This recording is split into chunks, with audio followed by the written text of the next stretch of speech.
مان الرحیم، اللہ رحمان بھی ہے، رحیم بھی ہے، علی کل شیء قدیر بھی ہے۔ میری ویڈیو بنانے کا ایک مقصد ہے، وہ ہے استاد کا مقام، کہ استاد والدین کی جگہ ہوتے ہیں۔ استاد کا وہ مقام ہے، استاد ہمیں وہ علم سکھاتے ہیں، وہ علم دیتے ہیں جو علم کبھی ختم نہیں ہونے والا۔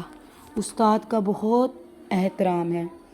ایران کے بادشاہ نے اپنے بیٹے کو پڑھنے کے لیے ایک استاد صاحب کا بندوبست کیا اور استاد صاحب کو کہا کہ میرے بچے کو دین پڑھائیں، میں چاہتا ہوں کل اس نے حکومت کو بھی سنبھالنا ہے تو یہ دین سے بھی آگاہ ہو جائے۔ اس کو خود سکھایا پڑھایا۔ ایک نیک بزرگ بڑے درویشی عالی بادشاہ کے بیٹے کو پڑھنے لگا۔ اسباب مکمل ہو گئے، قرآن مجید پڑھ لیا، حدیث طیبہ کا درس دیا، اصول فقہ سے اسے روشنی کروایا۔ جب بچے نے تعلیم مکمل حاصل کر لی اور آمین ہو گئی، دستار ہو گئی، فارغ ہو گیا، تو پھر ایک دن استاد صاحب نے کہا کہ بیٹا کل تم نے ضرور آنا ہے، کچھ بات کرنی ہے۔ صبح شہزادے نے استاد کی بات مان گئے، ملنے آ گیا۔ استاد صاحب نے ایک لاٹھی اٹھائی، ہاتھ میں مار دی، درد سے پکڑ گیا اور مار کے پورا وجود کو زخمی کر دیا۔ کوئی غلطی نہیں کی تھی، کوئی بات نہیں کی تھی، بلا وجہ بچے کو مارا۔ بچہ بادشاہ سلامت کے پاس آیا اور کہا کہ ابا جی سمجھ نہیں آئی، لیکن استاد نے بڑا مارا ہے۔ استاد بادشاہ سیاست دان تھے، سمجھدار تھے، کہنے لگا بیٹا استاد باپ ہوتا ہے، وہ زیادتی نہیں کرتا، کوئی بات ہوگی میں تیرے استاد کو کٹکھیرے میں نہیں بلاؤں گا۔ بچے نے ماں سے بات کی تو ماں کہنے لگی بیٹا میں تیرے باپ سے کیسے بات کروں، ڈر آتا ہے۔ وقت گزر گیا، 20 سال بیت گئے، بادشاہ کا انتقال ہو گیا، شہزادہ تخت پہ بیٹھ گیا۔ پہلا حکم یہ دیا کہ میرے استاد کو بلاؤ۔ استاد جی بوڑھے ہو گئے تھے، چھڑی کے اوپر ٹیک لگا کے آئے، بال سفید ہو چکے تھے، کمر جھک گئی تھی، آنکھیں کھل کے بڑی مشکل سے دیکھنے لگا۔ شہزادہ حکم ہو، مجھے کیوں بلایا؟ کہنے لگا میں شہزادہ نہیں ہوں، اب میں بادشاہ بن گیا ہوں۔ استاد جی 20 سال گزر گئے ہیں، آپ نے مجھے مارا تھا اور وہ آپ نے زیادتی کی تھی، میرا کوئی قصور نہیں تھا، نہ تو میری روح سے درد گیا ہے نہ میرے جسم سے گیا ہے، میں بے اختیار تھا، پوچھ نہیں سکتا تھا، لیکن آج بااختیار ہوں۔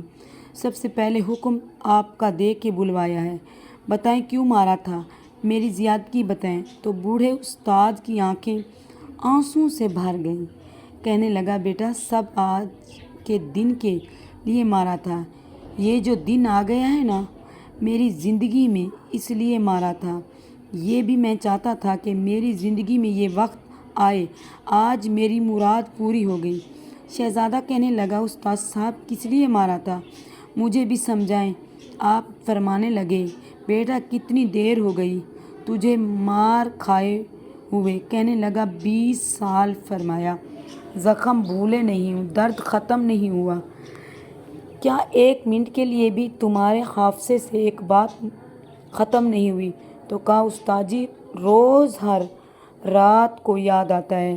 استاد کہنے لگا تو بے اختیار تھا، پوچھ نہیں سکتا تھا، 22 سال تجھے یاد رہا، مجھے پتا تھا تو ایک دن حکمران بنے گا، میں نے تجھے اس لیے مارا تھا کہ بیٹا یاد رکھنا کسی پہ ظلم نہ کرنا، اگر تجھے 22 سال تک یاد رہا ہے تو جس پر تم ظلم کرے گا اسے بھی قیامت تک یاد رہے گا، اور یہ یاد رکھنا تو آج بااختیار ہوا ہے تو نے مجھے بلا لیا، قیامت کے دن غریب بااختیار ہو جائے گا، مظلوم بااختیار ہو جائے گا، رب کریم کی بارگاہ کے اندر ان کا اختیار ہوگا، اللہ کی حکومتیں ہوں گی، پھر وہ بلائیں گے، بڑے بڑے لوگ دنیا میں جن کی پگڑیاں اونچی تھیں وہ سر جھکائے کھڑے ہوں گے، دنیا میں جتنی ڈگریاں ان کے پاس ہوں گی ان کی پیش اللہ لایا گیا ان کو عذر لکھایا جائے گا